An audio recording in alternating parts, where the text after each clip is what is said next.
Namo tassa bhagavato arahato sama sambuddhassa. Namo tassa bhagavato arahato sama sambuddhassa. Namo tassa bhagavato arahato sama sambuddhassa.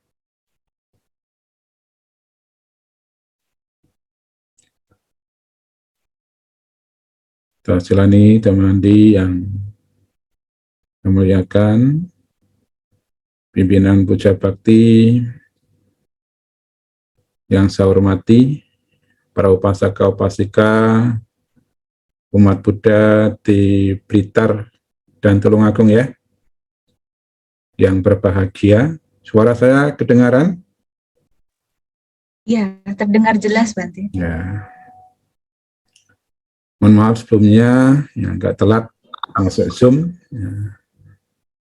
Saya tidak mengurangi keyakinan kita pada Tiratana untuk melakukan hal yang sangat bermanfaat untuk kehidupan kita. Walaupun jauh dari berbagai macam tempat, ya. Saya sendiri di Wihara Dhammaratna, Kota Tangerang, ya, para upasaka-upasika ya, ada di rumah masing-masing di wilayah Blitar dan Tulungagung. Ya, beberapa waktu lalu saya juga sempat ya, ke Blitar, ke Blumbang sama ke Borok. Ya. Apa yang dilakukan oleh para upasaka-upasika dalam berkegiatan walaupun secara virtual, secara online, sangat bermanfaat. Ya. Untuk apa? Untuk menguatkan keyakinan kita pada Tiratana. Karena dengan kekuatan keyakinan pada Tiratana, kita tidak ragu untuk melakukan hal yang bermanfaat di jalan Dhamma. Nah, seringkali muncul keraguan dalam diri kita. Apakah yang saya lakukan ini bermanfaat untuk kehidupan saya? Apakah yang saya lakukan ini membawa kehidupan yang lebih baik? Nah, keraguan-keraguan itu muncul karena keyakinan kita pada Tiratana belum kuat, sehingga masih muncul keraguan-keraguan dalam batin kita. Para upasaka-upasika dimanapun berada,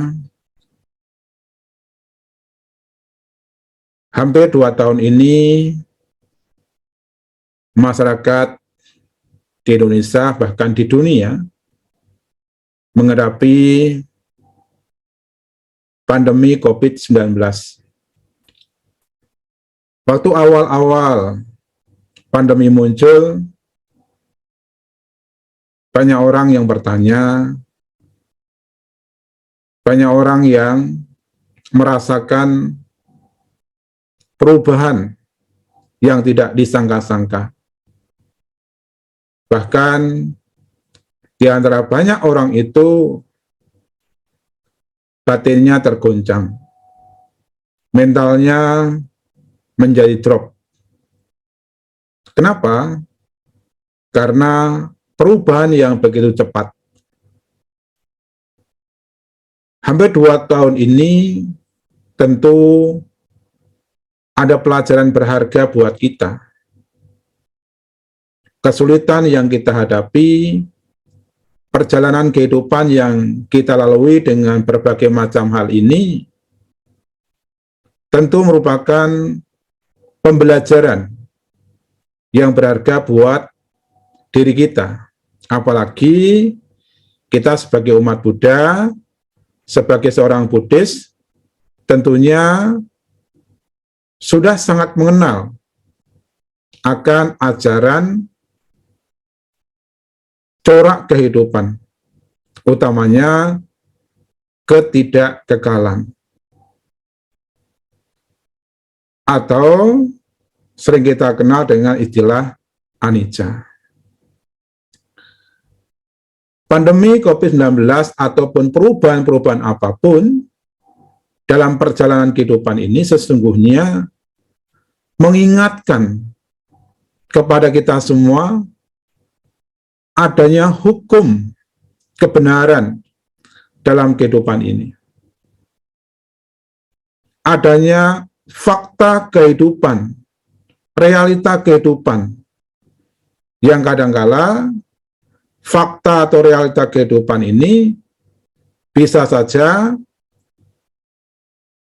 membuat kita nyaman, tetapi bisa saja membuat kita tidak nyaman.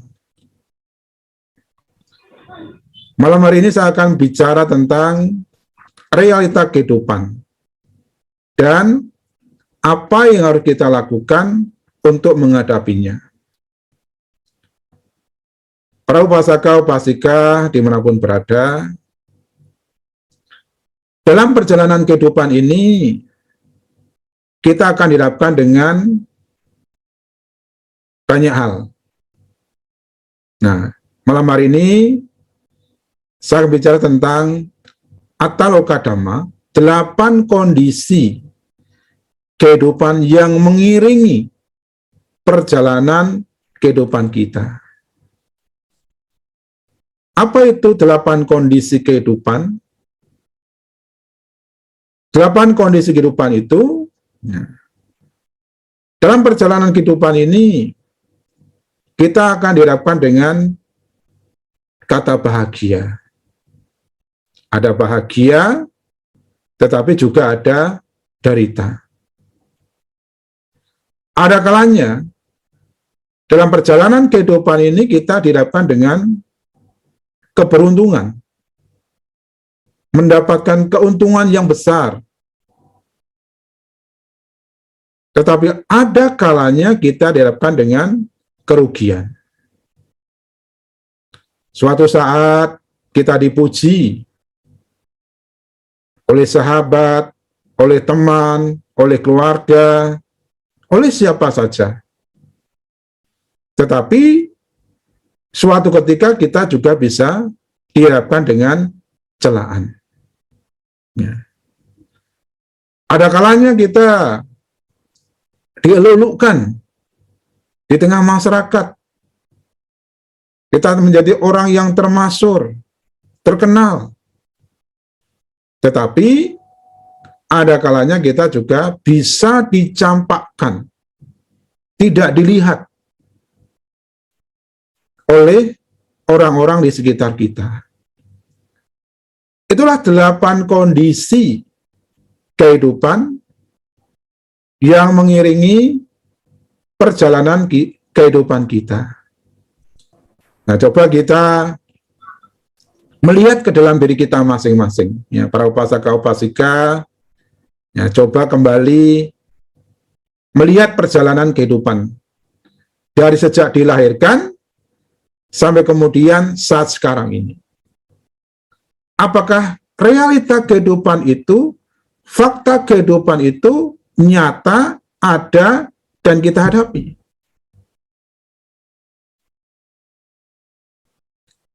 Dalam perjalanan kehidupan ini, pernahkah kita menghadapi kebahagiaan? Oh, mungkin pernah. Pernahkah kita menghadapi penderitaan? Pernah juga. Demikian pula dengan keberuntungan, kerugian. Dipuji, dicela, terkenal, tidak terkenal. Hanya saja, saudara sekalian, penyakit manusia itu kadangkala selalu ingin berada dalam posisi nyaman. Ya, posisi nyaman. Ya, posisi nyaman itu ya bahagia, mendapatkan keberuntungan, dipuji terus, dan terkenal. Jadi umumnya manusia itu berharap, ya, berharap selalu berada dalam kenyamanan, ya, enaknya, gitu, ya. Maunya itu enaknya, nyamannya, dan cenderung, ya, tidak mau, tidak suka, menolak apa? Menolak derita, ya, menolak dicela, menolak rugi, menolak tidak terkenal. Nah, kecenderungannya seperti itu. Padahal, ya, kalau kita kembali pada damai, buat sekalian, kehidupan ini tidak seperti apa yang kita mau. Ya. Jadi kehidupan ini tidak seperti apa yang kita mau. Ya. Maunya kita ya, maunya kita itu ya hidupnya nyaman terus, hidupnya enak terus, ya, hidupnya, ya, bahagia terus. Itu maunya kita. Tetapi realita kehidupan itu tidak seperti angan-angan kita. Tidak seperti harapan kita. Tidak seperti apa yang kita mau. Nah, realita kehidupan ini ya 8 kondisi tadi. Ada kalanya kita bahagia, ada kalanya kita menderita. Ada kalanya kita mendapatkan keberuntungan, ada kalanya kita mendapatkan kerugian. Demikian pula, kadang dipuji, kadang dicela, kadang terkenal, kadang tidak terkenal. Inilah fakta kehidupan. Inilah realita kehidupan. Artinya apa?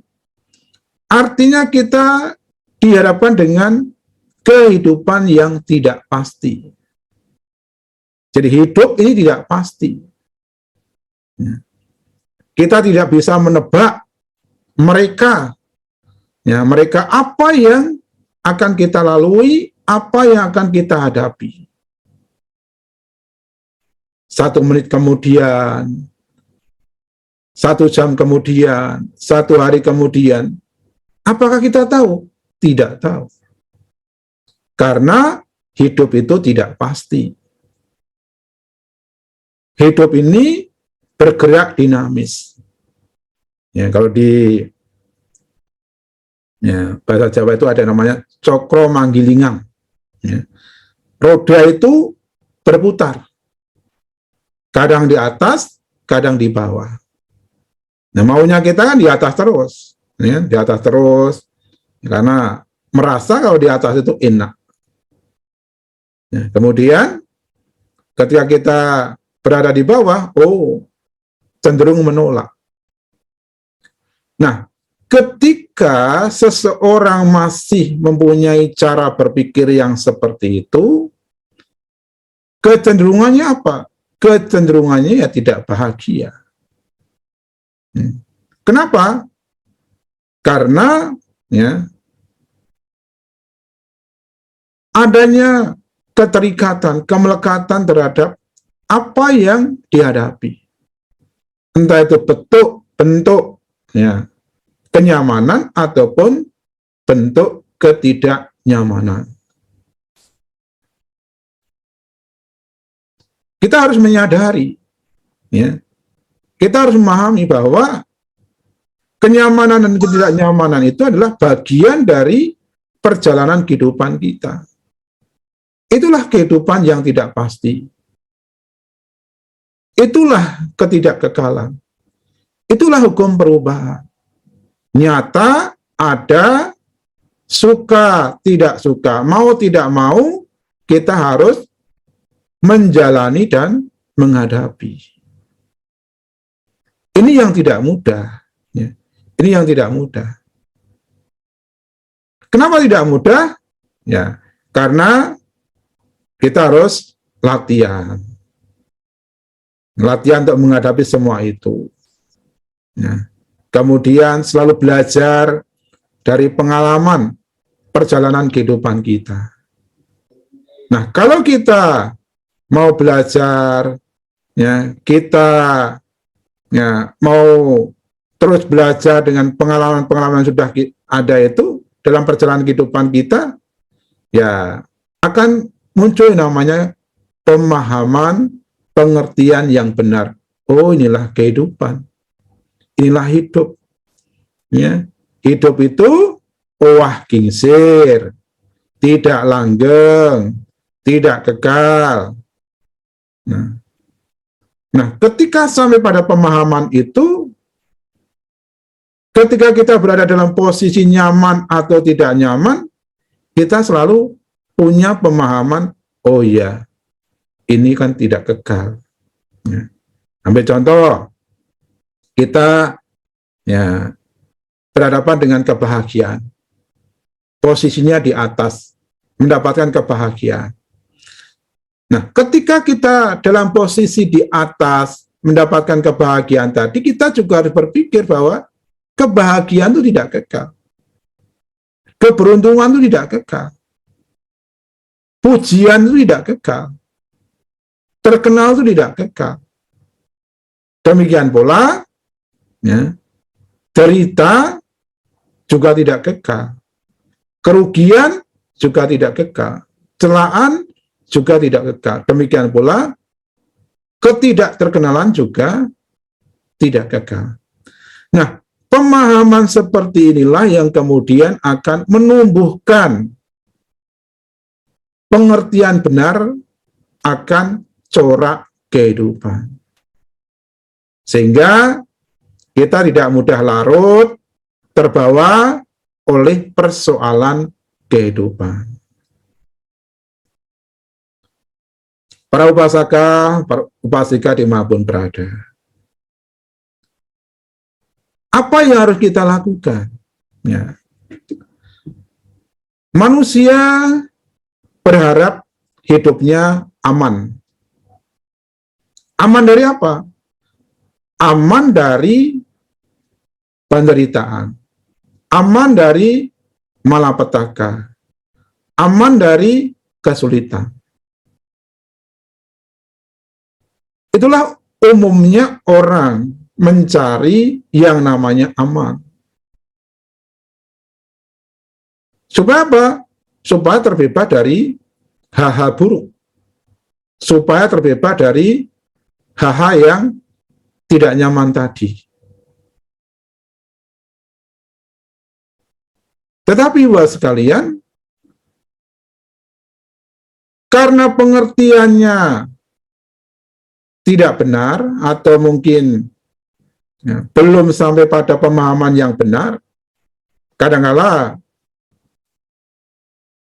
dalam usaha mencari yang namanya aman tadi, salah langkah, salah jalan.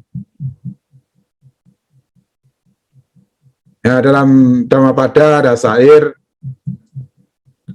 banyak orang pergi ke hutan-hutan, gua-gua, tempat keramat. Untuk apa? Untuk mencari rasa aman. Untuk mencari perlindungan supaya aman. Tidak ada malapetaka, tidak ada kesulitan, tidak ada ketidaknyamanan, dan sebagainya. Ya, jadi, pada umumnya orang mencari tolak bala. Ya. Tolak bala itu adalah perlindungan. Perlindungan, ya, supaya apa? Ya, supaya ada rasa aman. Ya, aman dari ketidaknyamanan tadi yang saya sebutkan tadi. Hanya saja, ya, banyak orang yang keliru memahami sehingga mencari perlindungan yang keliru. Apakah pencarian-pencarian itu akan membawa rasa aman? Bisa saja membawa rasa aman, tetapi rasa aman yang sementara, ya, yang sementara, ya. Ketika para upasaka-upasika sekalian pergi ke hutan-hutan, di mana mungkin ada pohon besar, pergi ke gua-gua, ya, pergi ke tempat-tempat keramat, kemudian mendapatkan sesuatu di situ, bisa saja mendapatkan perlindungan, rasa aman, tetapi sifatnya sementara. Ya. Namanya sifatnya sementara itu bisa 1 hari, ya, 1 minggu, bisa saja mungkin agak lama 1 tahun, tetapi sifatnya sementara. Maka dikatakan perlindungan semacam itu bukan perlindungan yang aman, ya, aman sementara. Nah, apa yang harus dilakukan supaya kita tidak, ya, menuju pada perlindungan yang keliru tersebut, mencari aman yang salah tersebut,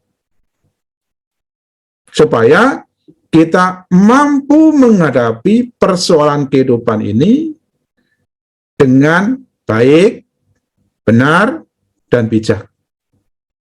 Ya. Kenapa kita tidak punya kemampuan untuk menghadapi persoalan-persoalan kehidupan ini, kesulitan-kesulitan kehidupan ini, sehingga kecenderungannya mentalnya lembek, batinnya rapuh, mudah stres, ya, mudah larut dalam kekecewaan, ya, mudah terbawa arus. Kenapa? Ya tadi, karena cara berpikirnya keliru, pemahamannya keliru, sehingga, ya, banyak orang yang mencari cara yang sesungguhnya keliru. Menghadapi hukum perubahan, menghadapi realita kehidupan, yang harus kita ubah itu bukan dunia ini. Ya, dan umumnya kita mau mengubah dunia ini seperti apa yang kita mau. Maunya saya sehat terus, maunya saya beruntung terus, maunya saya dipuji terus. Kita ingin selalu mengubah apa dunia ini dengan apa yang kita mau. Tidak. Yang harus kita ubah apa? Mental kita. Ya. Mental kita, Ibu sekalian. Nah, apa yang harus ditumbuhkan supaya kita tidak ragu menjalani kehidupan, kita mendapatkan perlindungan, dan bisa bersikap bijak melihat kehidupan ini. Yang pertama, Ibu sekalian, yang harus dimunculkan, yang harus ditumbuhkan adalah keyakinan. Sadar. Ya. Sadar atau keyakinan. Keyakinan kepada siapa? Keyakinan kepada Tiratana. Ya. Keyakinan kepada Tiratana, Ibu sekalian. Tiratana itu tempat bernaung. Tiratana ini adalah sumber inspirasi kehidupan kita. Melihat Tiratana itu bukan sekadar melihat, ya, simbol-simbol Tiratana. Itu ada patung Buddha, ya kan? Ada cetia-cetia, simbol-simbol keagamaan. Bukan sekedar melihat simbol-simbolnya, tetapi nilai luhur yang terkandung pada Tiratana. Nah, ketika kita bisa menumbuhkan keyakinan, dan keyakinan itu menjadi kekuatan, ya, maka dengan keyakinan yang ada kekuatannya tadi, kita akan mampu menghadapi realita kehidupan dengan baik, benar, dan bijak. Jadi keyakinan itu bukan semata-mata menunjukkan identitas luar, ya kan? Kalau udah pakai gelang, misalnya gelang-gelang Buddhis, udah pakai liontin, di rumahnya ada altar, bukan sekedar itu. Ya, jadi bukan sekedar simbol-simbol toh, tetapi bagaimana keyakinan tumbuh dalam diri kita. Karena apa? Karena praktek dhamma. Ya, karena praktek dhamma. Ambil contoh ibu sekalian. Ada orang yang gemar berbuat baik. Ya. Kenapa orang itu gemar berbuat baik? Karena merasa ada manfaat dari kebajikan yang dilakukan. Orang yang gemar berbuat baik juga mengawali dari sedikit kebajikan. Bahkan mengawali dari ketidaktahuan terhadap kebajikan. Nah, setelah berbuat baik, kemudian mengulang lagi, merasakan manfaatnya, mengulang lagi, inilah yang namanya keyakinan. Sehingga tidak ragu lagi untuk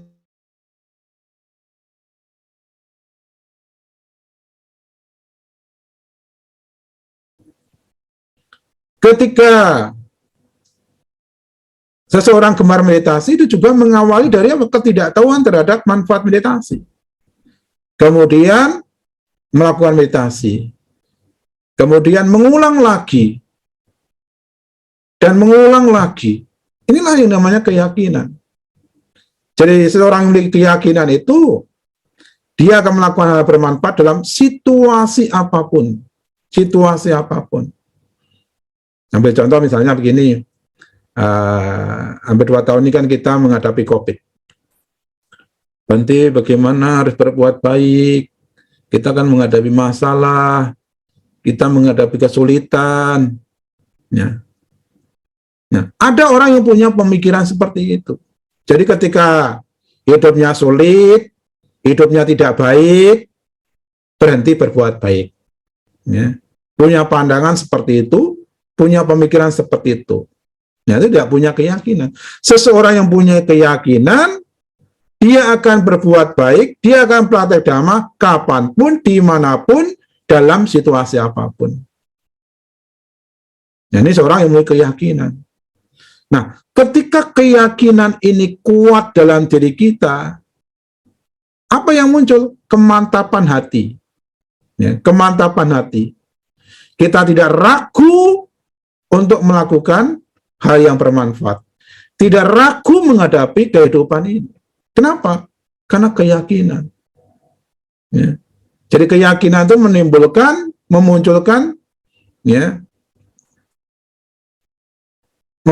menimbulkan apa? Ya, dorongan untuk terus berjalan di jalan dhamma dalam situasi apapun. Sehingga walaupun mungkin dihadapkan dengan kesulitan, dihadapkan dengan ketidaknyamanan, nah, orang tersebut terus berusaha. Ya, berusaha untuk apa? Berusaha untuk praktek dhamma. Nah, ini yang pertama adalah keyakinan. Yang kedua, kebajikan menjadi sebuah kekuatan. Ya. Pernah nggak ibu sekalian, kalau di dalam bahasa Jawa itu kan ada kata delalah. Delalah itu kok pas lagi sulit-sulitnya, delalah kok ono wae sing nulung, ono wae sing bisa mengkondisikan kita mendapatkan keberuntungan, keselamatan. Sesungguhnya itu adalah kekuatan kebajikan masa lalu. Nah, dalam Manggala Sutta itu ada kalimat tu becak kata punyata eta manggala mutamang, memiliki timbunan karma baik di masa lalu, perbuatan di masa lalu itu adalah berkah utama. Pernah nggak kita berpikir, hari ini sehat, hari ini kuat, bisa berbuat baik, malam hari ini kita bisa belajar dhamma, bisa melakukan puja melalui Zoom meeting. Kita bisa memanfaatkan peluang-peluang kebajikan ini juga sesungguhnya kondisi kebaikan di masa lalu. Ini tidak ujuk-ujuk, tidak sekonyong-konyong. Semua itu proses dari masa lalu juga. Kebaikan masa lalu mengkondisikan kebaikan kehidupan sekarang. Maka kebajikan itu juga merupakan pelindungan, kekuatan yang luar biasa, ibu sekalian.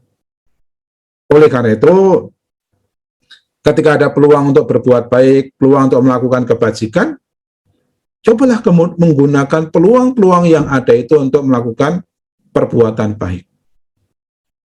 Kadang-kadang ada orang yang, Bante, saya belum bisa berbuat baik, saya tidak punya uang, saya tidak punya materi, mau makan aja susah. Ini juga pemikiran yang keliru. Kalau mau praktek dhamma itu sungguhnya sederhana kok. Tinggal kita punya kemauan atau tidak. Kalau kita punya kemauan, pasti bisa kok. Misalnya praktek berdana, tidak punya materi, kan punya tenaga. Ya. Nah, desa niku kan ada yang namanya gotong royong. Ya.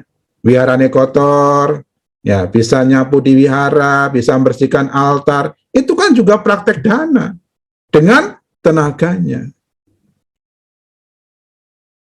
Punya waktu banyak, bisa membantu orang lain, menolong orang lain, menjadi relawan, dan sebagainya. Ini juga praktek dana. Merelakan waktunya, merelakan tenaganya untuk kebahagiaan orang lain. Kebahagiaan makhluk lain. Jadi kan, tidak usah berpikir, oh tidak punya materi, kemudian tidak bisa berbuat baik. Tidak. Meditasi, oh Bante, saya belum bisa meditasi duduk lama. Ya, duduk dari yang durasi yang ya tidak lama, ya kan? Ya, dari tahapan yang mungkin 5 menit, ya, 10 menit, terus menerus begitu. Jadi mulailah dari yang sederhana. Mulailah dari tahapan yang kecil. Ya, jangan berpikir berbuat baik itu harus besar. Mulai dari tahapan yang sederhana, tahapan yang dasar, kemudian mengulang-ulangnya, membiasakannya, sehingga itu menjadi kebiasaan dalam kehidupan kita. Jadi praktek kebajikan itu sesungguhnya simple. Hanya pikiran kita aja nggak simple. Ada orang, oh Bante, saya belum bisa nganter Bante, nanti kalau sudah punya kendaraan, baru bisa nganter Bante. Mau berbuat baik aja nunggu kendaraan ada. Karena ketika kendaraan itu ada, lupa mau nganter Bantenya. Nah, kadang-kadang seperti itu. Jadi berbuat baik itu sederhana. Ya, simple. Ya. Kalau kita bisa mengulang-ulang kebajikan, kebajikan itu juga menjadi kekuatan. Kekuatan yang luar biasa. Yang ketiga, yang terakhir adalah ya kekuatan kebijaksanaan. Ya, menghadapi kehidupan, menghadapi fakta kehidupan, realita kehidupan itu dibutuhkan yang namanya kebijaksanaan. Apa itu kebijaksanaan? Ya, kebijaksanaan itu ya sesungguhnya bisa muncul melalui pengetahuan. Ya, malam hari ini para upasaka-upasika sekalian mendengarkan urian Dhamma, pesan Dhamma. Muncul pengetahuan. Oh iya toh, hidup ini wah gingsir, hidup ini tidak kekal, hidup ini realitanya seperti ini, seharusnya seperti ini. Ini pengetahuan, melalui pengetahuan. Atau melalui perenungan. Ya. Selama COVID ini kita bisa merenungkan. Oh iya, ternyata memang hidup ini berubah. Yang harus saya rubah adalah cara berpikir saya, bukan dunia ini. Atau merenungkan dirinya sendiri. Ya. Ketika para upasaka-upasika sudah menua jasmaninya, umur semakin bertambah, oh iya ya, kok tidak seperti 20 tahun yang lalu, 30 tahun yang lalu, ya, kok ternyata saya mengalami perubahan, ya kan? Tidak sekuat yang dulu dan sebagainya. Ini perenungan, menimbulkan pemahaman yang benar, pengertian yang benar. Kemudian, ya, ada yang namanya bawana mayapanya, adalah praktek meditasi, vipassana. Ini akan membuat kita berubah, ya, cara berpikirnya, melihat kehidupan ini. Ya, seringkali kan kita masih kekanak-kanakan, ya kan, manja, kerdil, ya. Itu biasanya kalau menghadapi masalah kehidupan, menghadapi realita kehidupan, seringkali masih apa? Yang muncul apa? Yang muncul uring-uringan, mudah kecewa, ya kan? Mudah larut dengan permasalahan, marah, benci, dan sebagainya. Kenapa? Ya karena kita melihat kehidupan ini secara subjektif. Maunya kita, maunya saya, gitu. Padahal kita harus melihat secara objektif. Bahwa hidup ya seperti ini. Ya kan? Hidup ini ya ada kalanya kita bahagia, ada kalanya kita menderita. Ada kalanya kita mendapatkan kenyamanan, ada kalanya kita mendapatkan ketidaknyamanan. Inilah realita kehidupan, fakta kehidupan yang harus dilihat secara objektif, ya. Yang harus dilihat sebagaimana mestinya, ya. Kalau hari ini kita mendapatkan kesulitan, ya tidak usah terlalu uring-uringan, larut, menyadari, oh iya, inilah kehidupan, inilah realita kehidupan. Saya harus jalani, saya harus hadapi. Ketika kita dalam posisi yang enak pun kita harus sadar, ya, bahwa hidup ini juga, ya, tidak akan terus bersama dengan, ya, posisi yang baik tadi, berubah-berubah. Inilah 3 kekuatan yang bisa kita gunakan untuk menghadapi realita kehidupan, fakta kehidupan, sehingga kita tidak salah langkah mencari kekuatan. Kekuatan yang sesungguhnya adalah kekuatan yang muncul dari dalam ketika seseorang mempraktekkan Dhamma.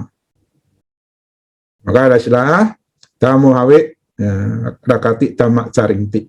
Dhamma akan melindungi mereka yang mempraktekkannya. Jadi perlindungan sesungguhnya adalah muncul karena praktek Dhamma. Sehingga dengan praktek Dhamma bisa muncul apa? Muncul keyakinan yang kuat terhadap tiratana. Kita gemar berbuat baik, gemar melakukan praktek-praktek kebajikan. Dengan kebajikan itu menjadi perlindungan dalam kehidupan kita. Dengan praktek Dhamma akan tumbuh kebijaksanaan. Melihat segala sesuatunya bukan secara subjektif, tetapi objektif. Inilah para upasaka-upasika yang berbahagia, yang bisa saya sampaikan pada malam hari ini dalam pertemuan virtual, ya, pertemuan online dengan umat Buddha di Blitar dan Tulungagung. Semoga, ya, pertemuan secara virtual ini bisa mengubah diri kita untuk selalu, ya, berada di jalan Dhamma, menumbuhkan keyakinan kita semakin kuat terhadap tiratana, sehingga kita akan mampu menghadapi apapun yang terjadi dalam kehidupan ini, sehingga kita tidak salah langkah mencari kekuatan, mencari perlindungannya. Perlindungan yang aman adalah perlindungan ketika kita mempraktekkan Dhamma. Selalulah belajar Dhamma dan praktekkan Dhamma dalam kehidupan sehari-hari, sehingga kita sama-sama bisa memupuk, ya, menumbuhkan keyakinan yang kuat pada tiratana, dan terus-menerus kita mempraktekkan Dhamma, ya, selalu semangat di dalam Dhamma, ya, tidak berhenti praktek Dhamma. Semoga tiratana melindungi, sampai sata bawa untuk sidata. Semoga semua makhluk berbahagia. Sadu, sadu, sadu. Anumodana yang mulia, Bante Abhayanando Mahatera, luar biasa sekali Dhamma Desana yang disampaikan yang mulia pada malam hari ini, karena berkenaan langsung dengan kehidupan sehari-hari. Dan yang berhasil saya petik yang di terakhir tadi, ya Bante, bahwa seseorang yang berbahagia, seseorang yang beruntung itu sesungguhnya adalah seseorang yang mempraktekkan Dhamma. Berapapun Dhamma yang dipelajari, kalau tidak dipraktekkan juga akan sia-sia. Tetapi sedikit saja kita mengenal Dhamma dan kita mempraktekannya, kita akan berbahagia. Demikian Bante, dan selanjutnya ini sesi tanya jawab ya Bante. Jadi mohon Bante berkenan nanti apabila ada pertanyaan, Bante akan memberikan pencerahan untuk kita semua malam hari ini. Baik, langsung saya handle ya untuk yang di Wihara Buddha Nugraha. Saya akan menawarkan kepada semuanya, kepada saudara-saudara semuanya yang malam hari ini berkumpul bersama di room meeting ya. Silahkan Anda, oh ya, langsung ada yang bertanya nih Bante melalui chat. Ini ada Titik Riani di Kota Blitar ini. Pertanyaannya, ini coba saya buka dulu Bante. Selamat malam Bante, saya mau tanya bagaimana kita harus berdamai dengan diri sendiri di dalam menghadapi realita kehidupan, khususnya untuk hal-hal yang kurang berkenan dengan kehidupan kita. Terima kasih. Silakan langsung dijawab Bante. Ya, terima kasih dari Titik yang sudah bertanya mengawali diskusi pada malam hari ini. Berdamai dengan diri sendiri itu tidak mudah. Maka di saya Dhammapada ya, menaklukkan ribuan musuh bukanlah sebagai pemenang sejati, tetapi menaklukkan diri sendiri adalah pemenang sejati. Nah, bagaimana kita menaklukkan diri sendiri ya? Tentu tidak semudah membalik telapak tangan, butuh latihan, ya. Dan latihan itu juga harus diulang-ulang, bukan sekali dua kali dan sebagainya. Nah, gambarannya seperti ini. Saya selalu menggambarkan orang yang misalnya atlet angkat besi lah, misalnya atlet angkat besi. Atlet angkat besi itu mengangkat barbel itu tidak langsung 100 kilo, tidak langsung 200 kilo. Ya, tentu dia harus latihan dari mungkin 10 kilo, 20 kilo, 30 kilo. Nah, kalau dia mau jadi atlet yang berbakat dan berprestasi, tentu dia akan melatih terus, dan sebagainya. Nah, gambarannya seperti itu. Demikian pula, merubah cara berpikir supaya kita bisa berdamai dengan diri kita sendiri, juga butuh waktu dan proses. Ya. Nah, kadang-kadang kita ini kurang memenuhi kebutuhan batin kita. Ya, manusia itu kan kadang-kadang sadar kalau lagi kena batunya. Kalau nggak kena batunya nggak sadar, ya kan? Kalau lagi sakit parah, kalau lagi ada masalah, baru ingat wihara, baru ingat dhamma, dan sebagainya. Kadang-kadang seperti itu. Nah, kenapa kita kemudian tidak mampu melihat kehidupan ini, tidak mampu menghadapi kehidupan ini, ya karena kurangnya latihan dalam diri kita. Coba kita bertanya diri kita sendiri, sehari berapa kali kita bermeditasi? Ya? Meditasi aja kadang-kadang semua cuma seminggu sekali, itu pas ke wihara, pas baca bakti, ya toh? Atau kadang-kadang ada umat yang meditasi setahun sekali, pas detik-detik waisa, ada yang seperti itu. Nah, bagaimana kita bisa menumbuhkan kekuatan yang besar dalam diri kita kalau kemudian diri kita tidak melatih ya, secara berulang-ulang, membiasakan untuk ya, berlatih terus-menerus dalam kehidupan kita. Jadi untuk bisa menaklukkan diri kita sendiri, ya kita perlu latihan yang terus-menerus. Ya, utamanya ya, kita meditasi. Meditasi itu bukan sekali duduk untuk selamanya, ya, atau sekali duduk kemudian mencapai arahat, tidak. Ya, meditasi itu adalah sebuah cara untuk menenangkan batin kita, mengendalikan pikiran kita, membuka cara berpikir kita untuk supaya bisa sesuai dengan dhamma. Nah, jadi latihan. Jadi saya sarankan ya, dari Titik ya, itu ya banyak-banyaklah bermeditasi. Ya, nah dengan banyak-banyak bermeditasi, sering menaklukkan diri sendiri, itu akan mudah kita untuk berdamai dengan pikiran kita, berdamai dengan diri kita.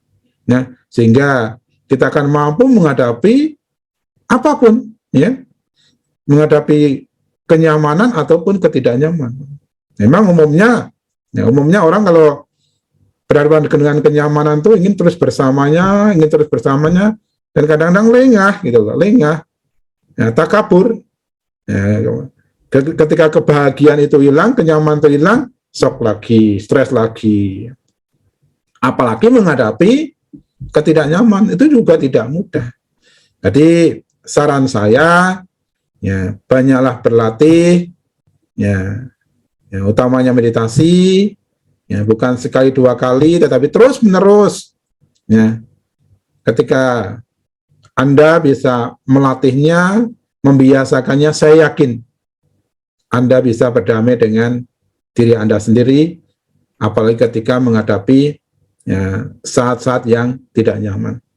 Jadi semua memang butuh, ya bukan sekedar teori, tetapi juga harus dipraktekkan dalam kehidupan kita sehari-hari. Ya, teori ketika kita mendengarkan Dhamma talk dan sebagainya kan memang menenangkan kita, ya kan?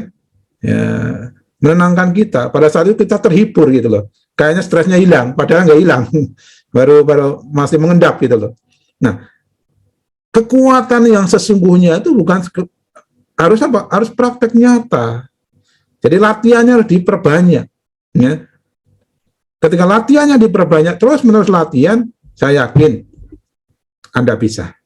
Itu jawaban saya, semoga bisa menjawab. Baik, terima kasih Bante, dan sepertinya tadi Titik juga sudah memahami dan kayaknya ini sudah mulai berusaha untuk praktek berdamai dengan dirinya. Mudah-mudahan segera damai, Titik ya.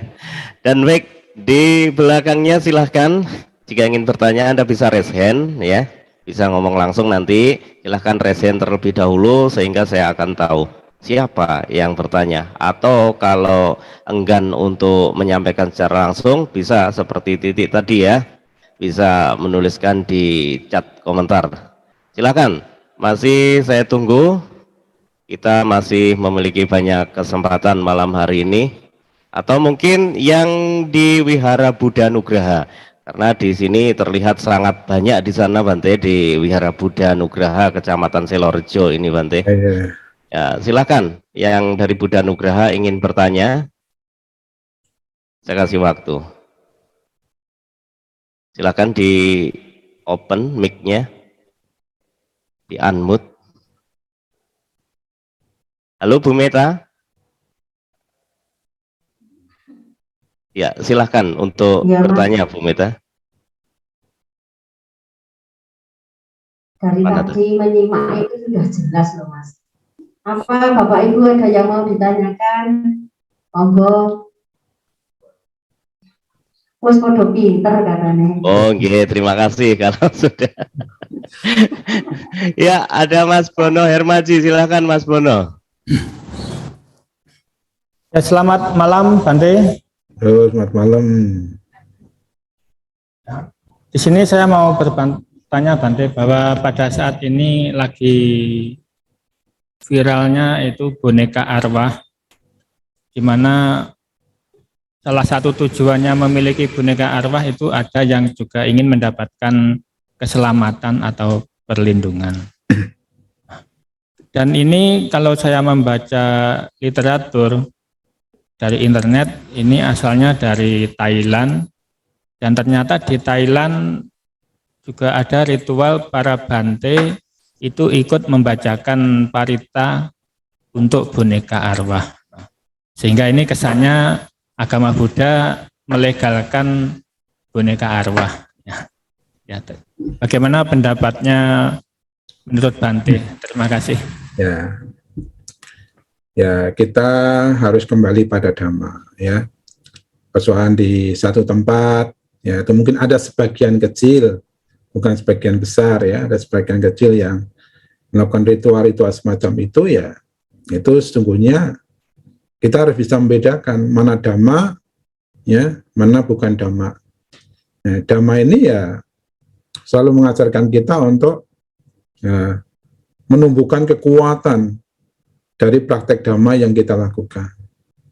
Kan jelas di dalam Dhammapada, seperti yang saya ungkapkan tadi, banyak orang mencari perlindungan ke gua-gua keramat, ke hutan-hutan, ya, ke tempat-tempat yang dianggap menimbulkan rasa aman. Termasuk ya mungkin bukan hanya tempat-tempat, mungkin benda-benda, ya kan, ada mantra, ada jimat dan sebagainya. Saya tadi kan mengatakan bahwa adanya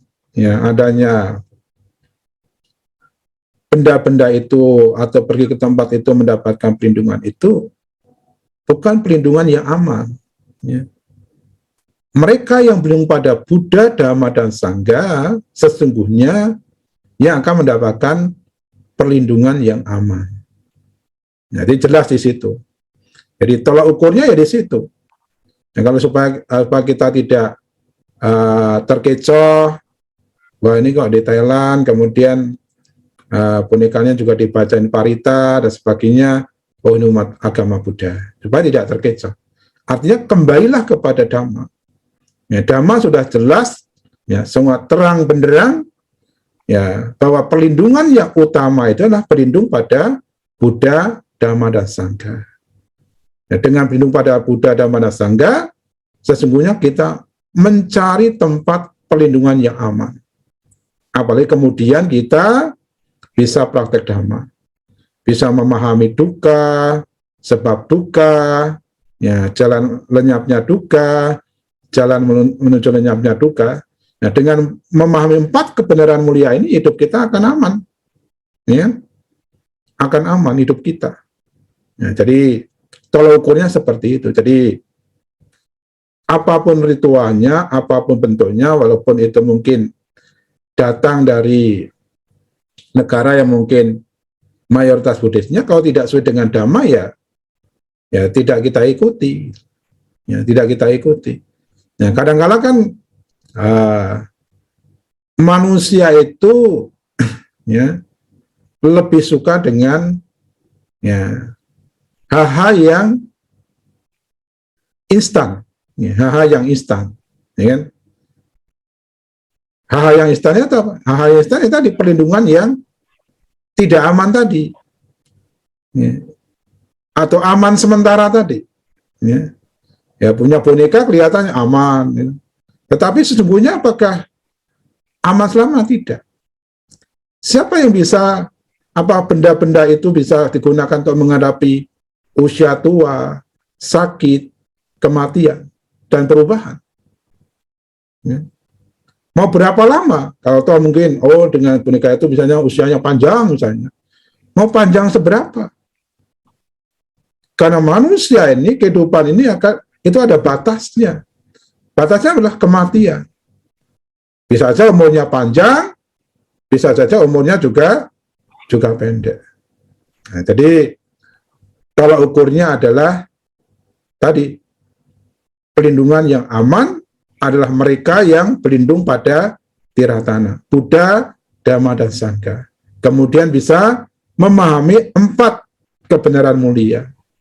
Kemanapun kita pergi, dimanapun kita berada, dengan perlindungan yang aman ini, perlindungan yang betul-betul aman ini, ya kita akan aman. Sedangkan yang lainnya, ya, yang lainnya itu ya perlindungan sementara, ya, perlindungan sementara. Jadi yang sementara tidak usah diikuti, ya. Ya, begitu, Pak Bono. Sudah paham? Mana Pak Bono? Ya, terima kasih.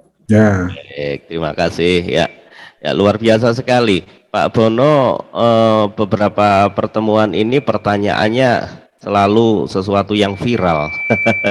Tapi nggak apa-apa, ini Pak Bono malah justru akan menambah wawasan saudara-saudara yang lain yang mungkin tidak mengetahui hal ini dan mungkin pernah mempraktekkan di dalam kehidupan sehari-hari. Setelah mendengar pertanyaan dari Pak Bono dan penjelasan dari Yang Mulia baru saja, bisa merubah pola pikirnya untuk mencari perlindungan yang aman. Demikian Bante ya. Ya. Baik, selanjutnya di belakangnya Pak Bono ada siapa?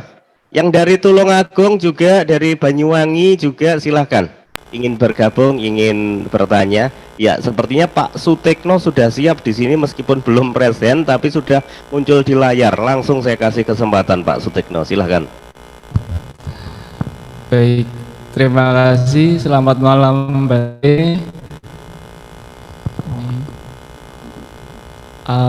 Yang ingin saya tanyakan, pada saat kita ini mendengarkan Orien Dhamma seperti ini kan kalau bagi saya ya ini adalah pilihan gitu loh.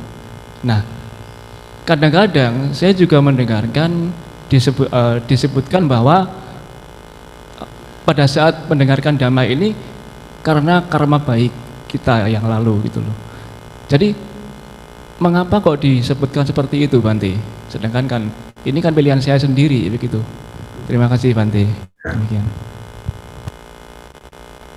Dalam kehidupan ini banyak faktor yang mempengaruhi kenapa kita bisa ketemu dengan Dhamma, ya.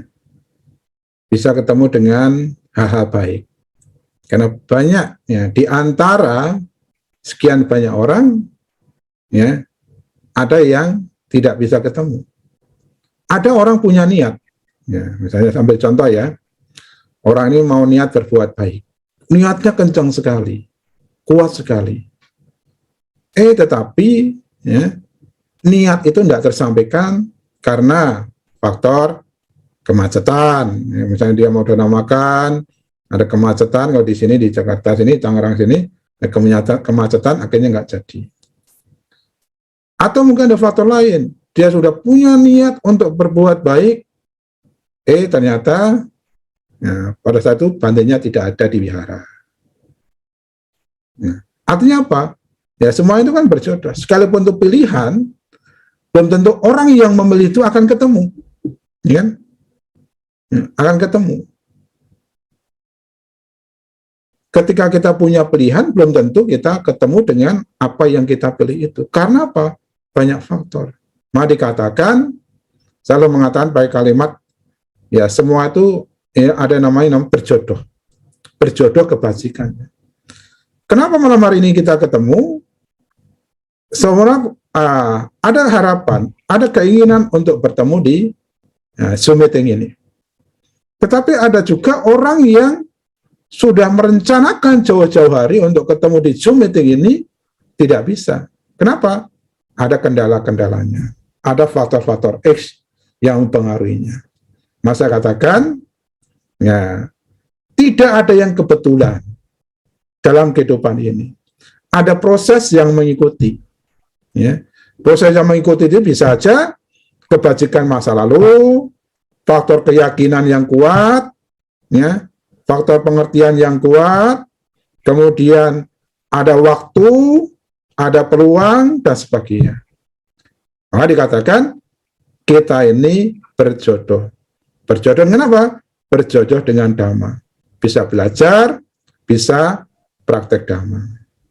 Nah, begitu Pak Tekno ya.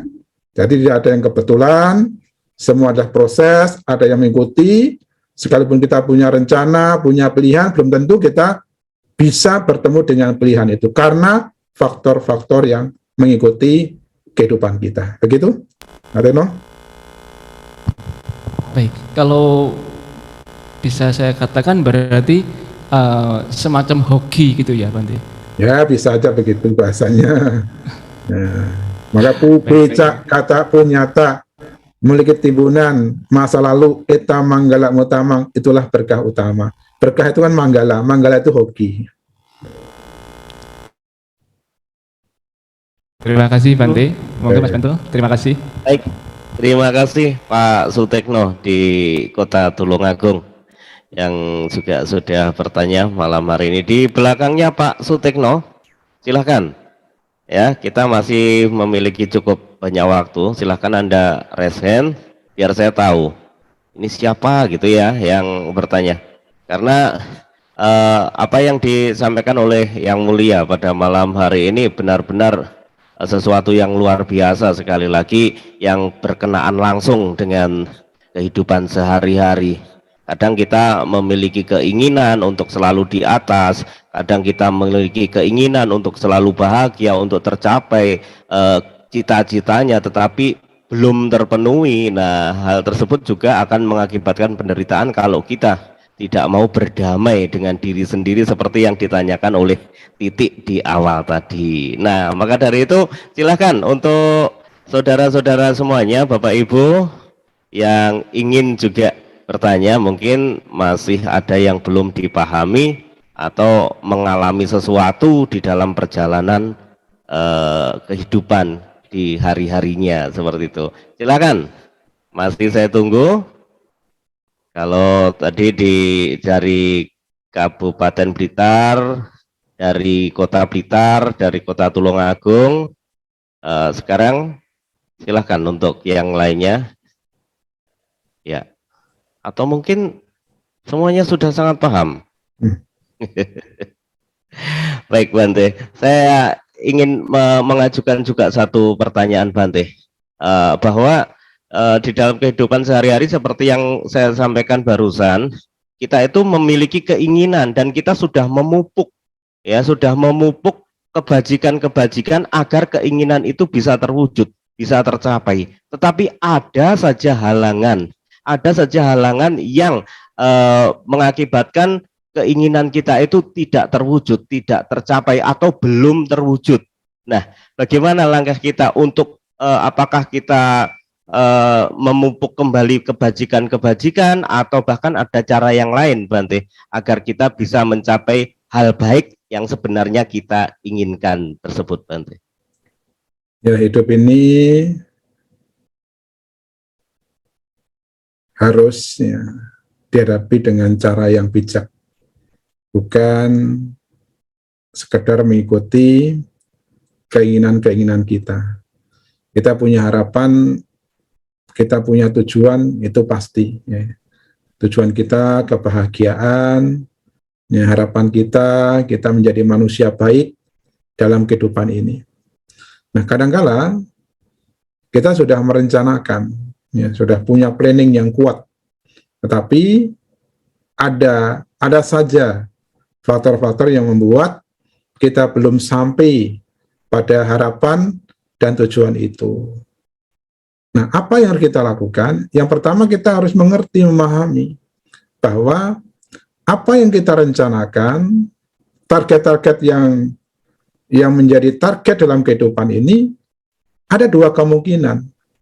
Kemungkinan gagal, kemungkinan juga berhasil. Nah, umumnya orang ya selalu berhasil, sukses, ingin menang, ya. Nah, umumnya orang seperti itu. Ya. Tetapi jangan lupa bahwa ada yang namanya kegagalan, ada yang namanya kekalahan, ada yang namanya belum sampai menuju pada harapan-harapan itu. Nah, oleh karena itu, pemahaman yang kita munculkan adalah ketika kita berhasil, ketika kita sukses, kita sudah ingat bahwa itu juga anicca. Ya, dia muncul, bertahan, kemudian bisa lenyap. Demikian pula, ketika kita dalam posisi terpuruk, posisi tidak nyaman, menghadapi kegagalan, ya kita juga ingat bahwa ini juga anicca. Sehingga dengan pemahaman itu, ketika kita terpuruk, gagal, tidak berhasil, belum sampai pada harapan, kita tidak kecewa, apalagi putus asa. Demikian pula, ketika kita dalam posisi yang nyaman, kita sukses, kita berhasil, kita juga jangan takabur. Karena takabur, kesombongan, itu juga menjadi pintu penderitaan, pintu kemerosotan. Jadi pemahaman ini harus kita munculkan, bahwa setiap target, setiap tujuan, setiap harapan, itu ada dua kemungkinan, berhasil atau tidak. Ya, tidak berhasil, artinya berhasil dan gagal. Ketika berhasil jangan sombong, ketika kemudian tidak berhasil jangan kecewa, jangan putus asa. Karena sikap sombong dan sikap putus asa itu tidak akan mengarahkan diri kita pada harapan tujuan itu. Penggambarannya seperti seorang petani, ya kan? Seorang petani itu dia akan terus menanam, ya kan?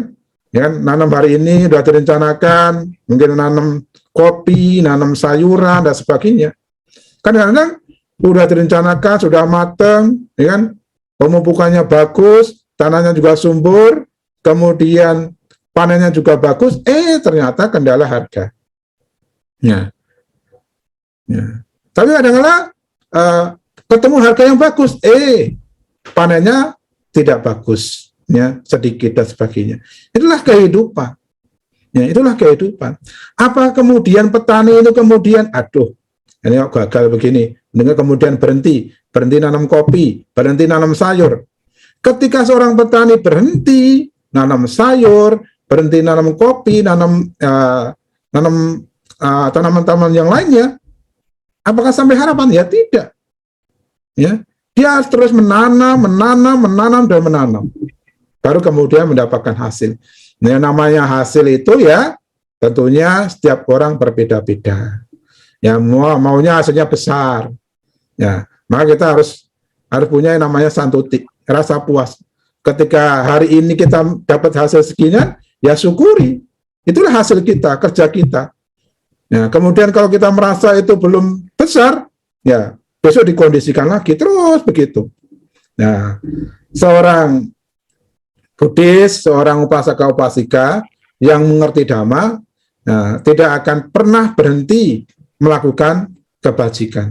Maka tadi saya katakan, ketika kita mau praktek Dhamma itu dalam situasi apapun, kondisi apapun, ya praktek Dhamma itu harus tetap dilakukan. Ya, tidak ada namanya paceklik berbuat baik. Ya.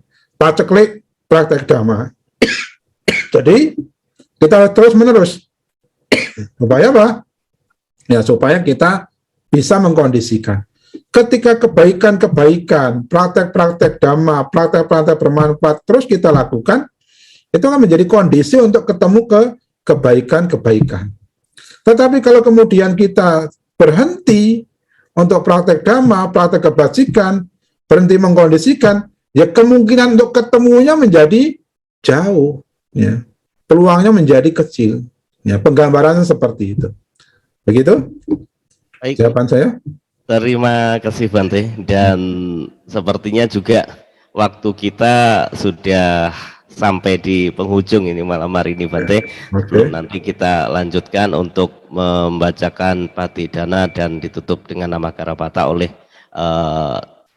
saudara-saudara kita yang berada di Wihara Buddha Nugraha. Sekali lagi terima kasih Bante atas kehadirannya malam hari ini, atas pencerahan yang telah disampaikan oleh Yang Mulia Bante. Dan ini ada satu chat ini dari Ibu Sujianti mengatakan bahwa pencerahan Yang Mulia Bante benar-benar luar biasa gitu, dan sangat bermanfaat wejangan-wejangannya. Terima kasih Bante. Demikian yang disampaikan oleh Ibu Sujianti di Blumbang Bante. Ya. Baik. Dan sekali lagi terima kasih untuk saudara-saudara sedama, Bapak Ibu, para Romo yang malam hari ini mengikuti puja bakti secara online. Marilah kita selalu memupuk kebajikan kita, dan marilah kita jadikan kebajikan kita sebagai kebutuhan kita. Dimana kalau kita belum melaksanakan kebajikan dalam satu hari saja, kita merasa ada yang kurang, kita merasa lapar seperti halnya kita belum makan. Maka dengan demikian kita akan selalu berbahagia. Baik, untuk selanjutnya saya kembalikan kepada saudara-saudara di Wihara Buddha Nugraha untuk melanjutkan pembacaan Parita Patidana dan ditutup dengan nama Karapata. Silakan. Terima kasih.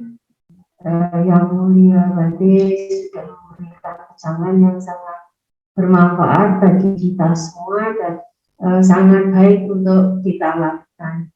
Ibu, saudara-saudara sedharma, marilah puja bakti pada malam hari ini kita tutup dengan pembacaan Parita Patidana halaman 122, dilanjutkan dengan nama Karapata. Kepada pemimpin puja bakti, waktu dan tempat dipersilahkan.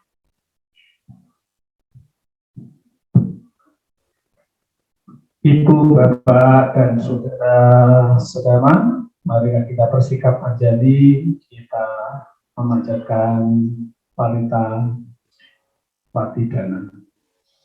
Andamayan Patidana Parita Karumasi Kami patasa jangan nanti akan dimerdesanta yakino antu sananaka devia gunawantan samaya mata kita dayu kita mentapya kita wahani macadawe lino sarta tikang dilokasmi tebu macatu yonika pace kaca buwa para samsara bawa bawe nyata ye papi aname arumo nandu sayang ye mengapa jangan dewa kesani wedayo maya dinana purana arumo nana hetungan sape sapa saja untuk suka jiwino dema makan capa untuk sasa sisa suka sadu sadu sadu.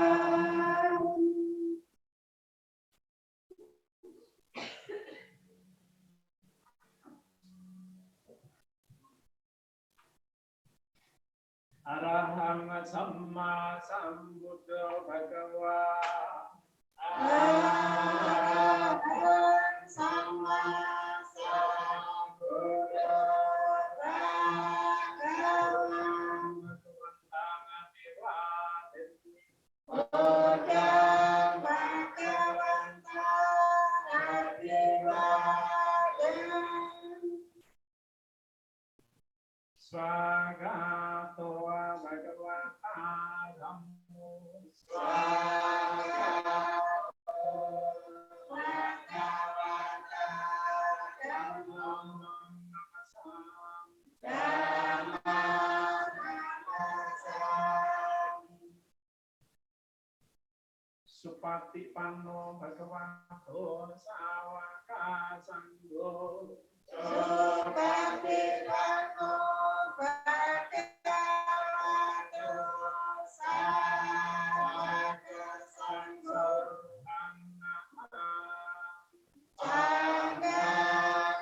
Jaganamani. Sabbi Sata Bhagavato Suki Kata. Semoga semua makhluk hidup berbahagia. Satu, satu, satu.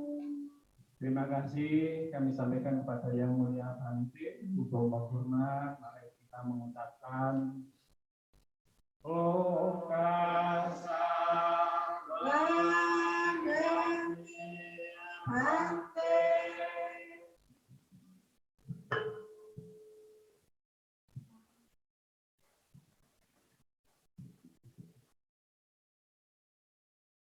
Demikian tadi acara sudah kita lakukan dengan baik. Mohon maaf kepada Bapak Ibu, saudara-saudara yang berada dimanapun juga yang pada malam hari ini bersama-sama kita melakukan puja bakti virtual, baik itu kata-kata maupun perilaku yang kurang berkenan di hati Bapak Ibu sekalian. Dan saya tidak lupa selalu mengagungkan guru junjungan kita Sang Buddha Utama Sukihoto. Namo Buddhaya. Namo Buddhaya.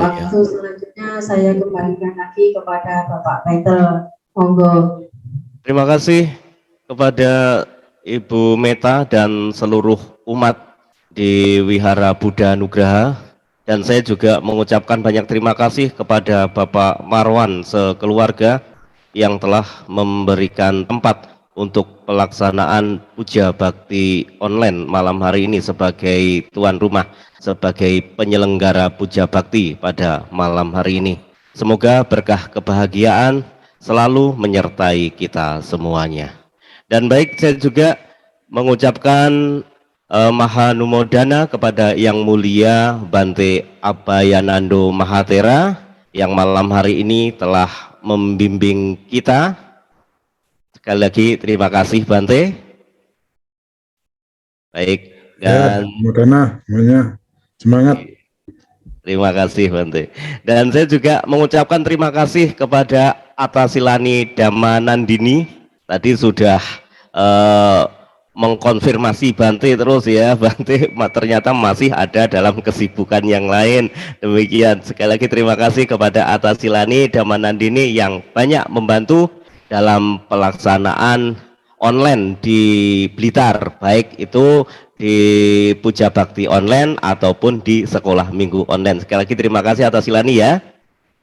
Ya, Mas Pentel sama-sama. Ya, sekali lagi terima kasih, dan seluruh partisipan malam hari ini saya mengucapkan banyak terima kasih, dan saya selaku host mohon maaf apabila ada tutur kata saya yang kurang berkenan.